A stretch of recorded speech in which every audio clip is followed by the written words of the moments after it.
नमस्ते एवरीवन। अपना चल रहा था बीपीएससी 133 में विकसित एवं विकासशील देशों में राज्य। दोस्तों अपन काफ़ी कुछ पढ़ चुके हैं। आज अपन स्टार्ट करते हैं इसमें नया टॉपिक। ठीक है, यूनिट नंबर 10 बीपीएससी 133। तो दोस्तों विकासशील देशों में राज्य के बारे में अपन समझते हैं। तो जिन देशों ने गुलामी को झेला है, जैसे कि एशिया महाद्वीप के कई देशों ने गुलामी को झेला है। एशिया कोमा अफ्रीका महाद्वीप के देश और लैटिन अमेरिका के देश जब आज़ाद हो रहे थे तब इनको निम्न चुनौतियों का सामना करना पड़ा। जैसे कि दोस्तों स्थानिक गरीबी। स्थानिक गरीबी का क्या मतलब होता है? देखो, स्थान विशेष में पाए जाने वाले जो गरीबी है उसको स्थानिक गरीबी कहते हैं। तो स्थानिक गरीबी कोमा आर्थिक निर्भरता एवं निर्जातीय व धार्मिक कबाली संघर्ष, साम्राज्यवादी शोषण। तो लगातार औपनिवेशिक शक्तियों के द्वारा इनका शोषण किया जा रहा था। ठीक है, व्यापक भ्रष्टाचार था यहाँ पर एवं निरक्षरता, राजनीतिक अस्थिरता कोमा अत्यधिक असमानता थी। किन देशों में? एशिया महाद्वीप के देशों में, अफ्रीका महाद्वीप के देशों में और लैटिन अमेरिका के देशों में। तो इन विकासशील देशों में राज्य को इस प्रकार के पिछड़ेपन से लड़ना था, लेकिन नवोदित राज्य राजनीतिक स्थिरता बनाए रखने में असफल रहे। परिणाम स्वरूप इन देशों में सामाजिक कोमा आर्थिक व राजनीतिक परिवर्तन नहीं हो पाए। नेक्स्ट पॉइंट, विकासशील देशों में आधुनिक राज्य की विभिन्न संस्थाओं कोमा उपकरणों कोमा एजेंसियों को विकसित करने में समय लग गया, जबकि पश्चिम के जो देश थे विकसित देश, इनको भी दोस्तों अपनी जो संस्था थी, अपनी जो उपकरण एजेंसियाँ थी, इनको विकसित करने में भी समय लगा था। तो नए राज्य में अलग अलग समाज के लोग थे, अलग अलग संस्कृति के लोग थे, भिन्न धर्मों के लोग, भाषाओं को बोलने वाले लोग, जातियों के लोग और निर्जातीय समूह, इनको एथेनिक ग्रुप्स कहते हैं। ठीक है, निर्जातीय समूह के लोग थे। विविध कबायली समूह के एक साथ इकट्ठा होने पर समाज में अस्थिरता और गृह युद्ध बढ़ गए। जैसे कि नाइजीरिया में 6 जुलाई 1967 से 15 जनवरी 1970 के बीच में गृह युद्ध छिड़ गया। यह युद्ध नाइजीरिया व बयाफ्रा, दोस्तों एक बयाफ्रा नाम की एक जगह, तो बयाफ्रा के लोगों ने, ठीक है, बयाफ्रा के लोगों ने, तो बयाफ्रा में इग्बो निर्जातीय समूह रह रहा था, तो इन्होंने एक अलग से राज्य बनाने के लिए तय दिया। तो बयाफ्रा की सेना और फिर नाइजीरिया की सेना, इन दोनों के बीच में युद्ध लड़ा गया और बयाफ्रा में इग्बो निर्जातीय समूह जो कि बहुसंख्यक था ने एक स्वतंत्र राज्य की स्थापना करने का प्रयास किया। तो काफ़ी लोग मरे थे इसमें। ठीक है, 7 अप्रैल से 15 जुलाई 1994 के मध्य रवांडा दोस्तों कहाँ पर है? अफ्रीका महाद्वीप का एक देश है। रवांडा में गृह युद्ध हुआ। 100 दिनों के समय में तुत्सी व तवा, दोस्तों ये निर्जातीय समूह के नाम है तुत्सी और तवा, इन लोगों की हत्या कर दी गई। किसके द्वारा? हुतू नागरिक सैन्य दलों द्वारा। हुतू भी एक निर्जातीय समूह था वहाँ पे, जिसकी संख्या ज़्यादा थी। तो हुतू नागरिक सैन्य द्वारा तवा और तुत्सी अल्पसंख्यक निर्जातीय समूह की हत्या कर दी गई। तो लगभग 6 लाख लोग भी रवांडा में मर गए थे। ठीक है, अब देखो, अब बात आती है श्रीलंका की। दोस्तों श्रीलंका में भी इसी तरीके से संघर्ष हुआ है। श्रीलंका में दोस्तों समझते हैं कौन कौन से कैसे संघर्ष हुआ है। इस तरह श्रीलंका में 1983 से 2009 के बीच बहुसंख्यक सिंहला समुदाय, कौन सा समुदाय? सिंहला समुदाय और अल्पसंख्यक तमिल समुदाय के बीच गृह युद्ध में लगभग 70,000 लोगों की जानें चली गई। तमिल समुदाय श्रीलंका के उत्तरी पूर्वी भाग में स्वतंत्र तमिल राज्य बनाना चाहते थे। तमिल एलम, दोस्तों तमिल एलम राज्य बनाने हेतु Liberation Tigers of Tamil Eelam ने, मतलब इसको शॉर्ट फॉर्म में कहा जाता है LTTE, Liberation Tigers of Tamil Eelam ने सिंगला समुदाय, जिसका प्रभुत्व श्रीलंका सरकार में था, के विरुद्ध लड़ाई लड़ी। तो एक तरफ था LTTE और एक तरफ था सिंगला समुदाय। तो दोनों के बीच में लड़ाई हुई और लगभग 226 सालों में 70,000 जाने चले गए। तो यह श्रीलंका का गृह युद्ध था। केन्या में भी 1992, 2012, 2017, 2005 और 1997 में गृह युद्ध हुई, जिसमें हजारों लोगों की जान चली गई। तो केन्या जो कि अफ्रीका महाद्वीप का देश है दोस्तों, जिम्बाब्वे के पास में इसकी लोकेशन। ठीक है, तो केन्या में भी एक के बाद एक सिलसिलेवार गृह युद्ध होते हैं। राज्य निर्माण की प्रक्रिया के दौरान Sierra Leone, Yugoslavia, Sudan, Somalia, Iraq व अफगानिस्तान में भी अराजकता का माहौल बना रहा। तो इन विकासशील देशों में राज्य नागरिकों को आंतरिक व बाह्य आक्रमण से सुरक्षा नहीं दे पाए। अगर होता तो गृह युद्ध क्यों होता यहाँ पर? साथ ही साथ राज्य में बेहतर अभिशासन का अभाव था। अभिशासन का मतलब होता शासन चलाने की प्रक्रिया। अभिशासन का अभाव था, सशक्त कानून और व्यवस्था का अभाव था, सामाजिक विकास और आर्थिक प्रगति में भी कमी पाई गई थी। तो दोस्तों एक विद्वान है गुनार मिर्दल, इन्होंने क्या कहा है? ऐसे राज्यों को नरम राज्य कहा है। मतलब जो असमर्थ राज्य है ना, जो अपने नागरिकों को आंतरिक व बाह्य सुरक्षा प्रदान नहीं कर पाते हैं, उन राज्यों को गुनार मिर्दल ने नरम राज्य की संज्ञा दी है। अर्थात ऐसे राज्यों में शासन में अनुशासनहीनता पाई गई, विशेष रूप से दक्षिण एशियाई राज्यों में, जो कि अपने नागरिकों के हितों की रक्षा नहीं कर पाते थे। राज्य की कानून लागू करने, आर्थिक नीतियों कार्यक्रमों को क्रियान्वित करने की निम्न क्षमता पाई जाती है। दोस्तों हमजा अलवी ने एक रिसर्च किया। हमजा अलवी विकासशील देशों में राज्य नियंत्रण के क्षेत्रों के विस्तार की चर्चा की है। हमजा अली ने विकासशील देशों में राज्य नियंत्रण के क्षेत्रों के विस्तार की चर्चा की है। बिल्कुल।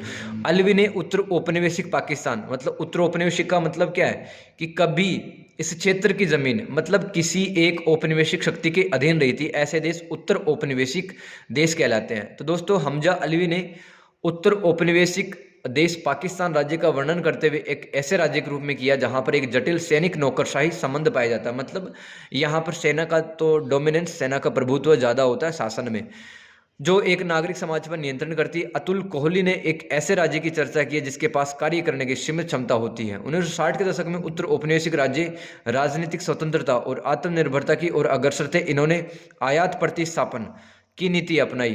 1960 के दशक के बाद में विकासशील देशों ने आयात प्रतिस्थापन की नीति अपनाई। क्यों? क्योंकि आत्मनिर्भर होना चाहते थे।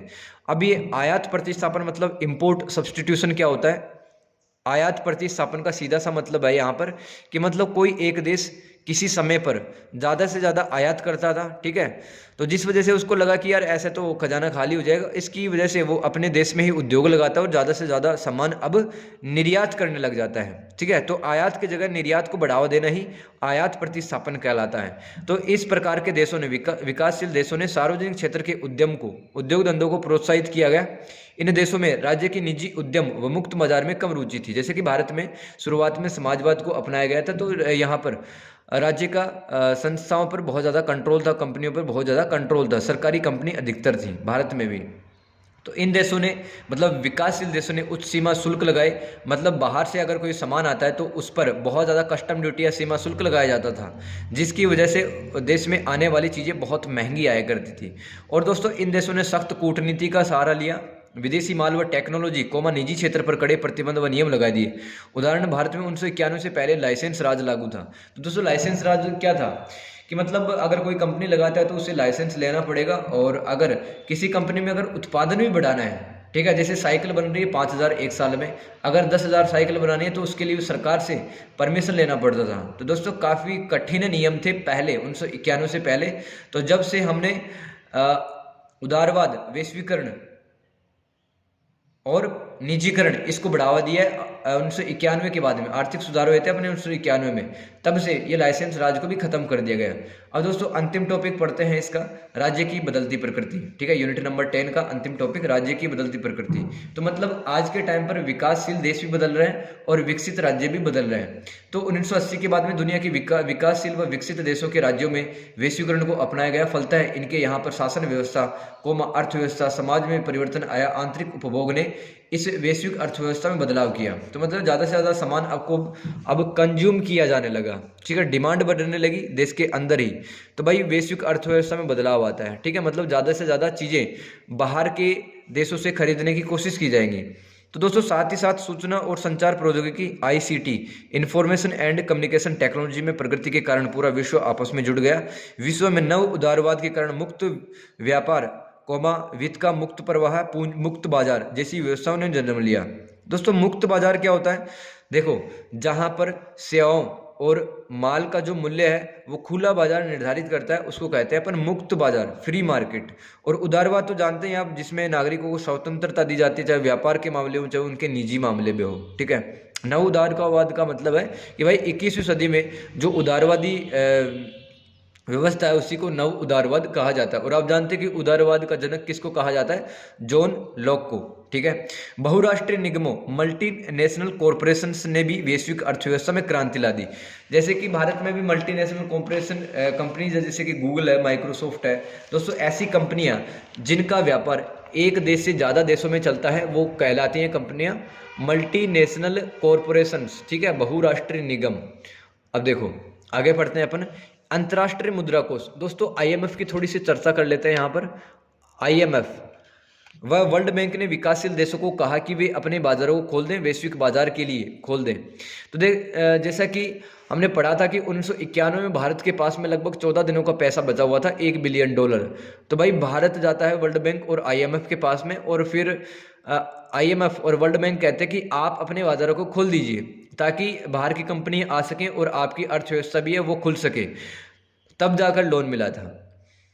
तो भाई अंतर्राष्ट्रीय मुद्रा कोष व वर्ल्ड बैंक ने विकासशील देशों को कहा कि वे अपने बाजार को वैश्विक बाजार के खोल दिए। इन देशों ने वाशिंगटन सहमति पर हस्ताक्षर किए। ओके, तो विकासशील देशों ने अपने मौद्रिक व राजकोषीय नीति में बदलाव किए। इन नीतियों को स्वेच्छा से या फिर IMF और WTO के दबाव में आकर बदला गया। किन नीतियों को? राजकोषीय नीतियों को और मौद्रिक नीतियों को। तो वाशिंगटन सहमति विकासशील देशों के लिए सही साबित नहीं हुई, क्योंकि दोस्तों इन देशों पर कठोर शर्तें रखी गई, जैसे कि 1990 के दशक में बांग्लादेश और नाइजीरिया जैसे देशों पर संरचनात्मक समायोजन कार्यक्रम SAP को अपनाने हेतु दबाव डाला गया कि मतलब अगर आप अपने देश में आधारिक संरचना बेसिक इंफ्रास्ट्रक्चर डेवलप करना चाहते हो तो हमसे लोन ले लीजिए। तो इस प्रकार का नाइजीरिया और बांग्लादेश पर दबाव डाला गया, जिससे इन देशों की वैश्विक आर्थिक संस्थाओं जैसे कि जो IMF है, international monetary fund, world bank पर आश्रितता मतलब डिपेंडेंसी बढ़ गई पैसों के लिए।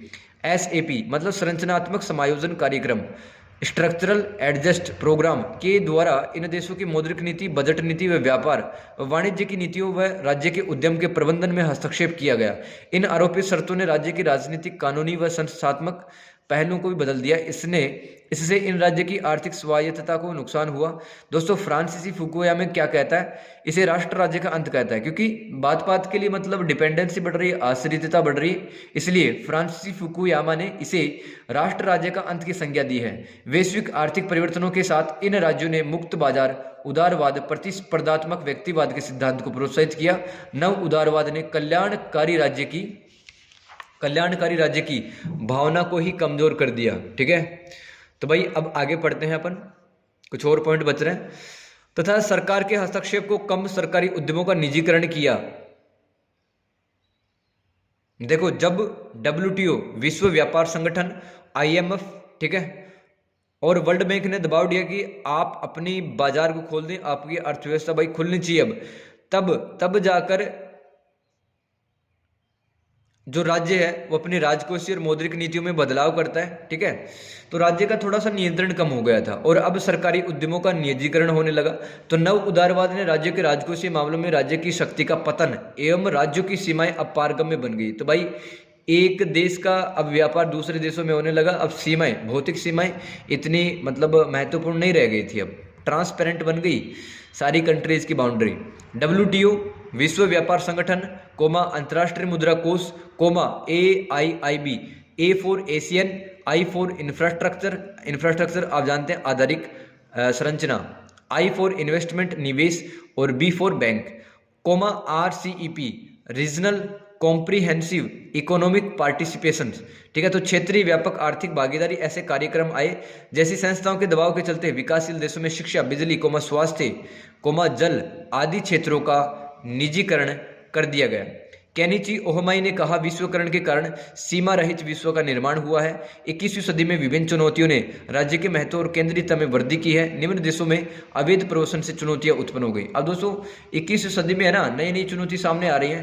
तो इलीगल माइग्रेशन भी अपने को देखने को मिलता है, जैसे कि अमेरिका और मैक्सिको के लोग अमेरिका चले जाते हैं, जर्मनी और पोलैंड, इस तरह जर्मनी पोलैंड में, बांग्लादेश से कुछ नागरिक अवैध रूप से भारत में भी आ जाते हैं। तो भारत बांग्लादेश के बीच में भी अवैध प्रवासन की चुनौती देखने को मिलती है, और भारत और म्यांमार के बीच में भी ऐसी चुनौती देखने को मिलती है। तो इन देशों ने आज वर्तमान में अपनी सीमाओं को और अधिक सुरक्षित बना दिया है। विकसित देशों में राज्य अपनी पहचान, आज़ादी, संस्कृति बनाए रखने हेतु कई बार महत्वपूर्ण संगठन से भी बाहर हो जाता है। जैसे कि दोस्तों यूरोपियन संघ बाहर हुआ था सन 2020 में। ठीक है, तो यूरोपियन संघ मतलब 28 देशों का ये एक समूह है, यूरोपियन यूनियन। तो यहाँ से इस समूह से, इस संगठन से ब्रिटेन बाहर हो गया था। इस घटना को दोस्तों ब्रेक्जिट के नाम से भी जाना जाता है। ये आपको लिखना है राज्य की बदलती प्रवृत्तियों में। आई होप समझ में आया होगा दोस्तों। मिलते हैं नेक्स्ट क्लास में। यूनिट नंबर 10 आपका BPSC 133 में खत्म होता है। देखने के लिए थैंक यू सो मच।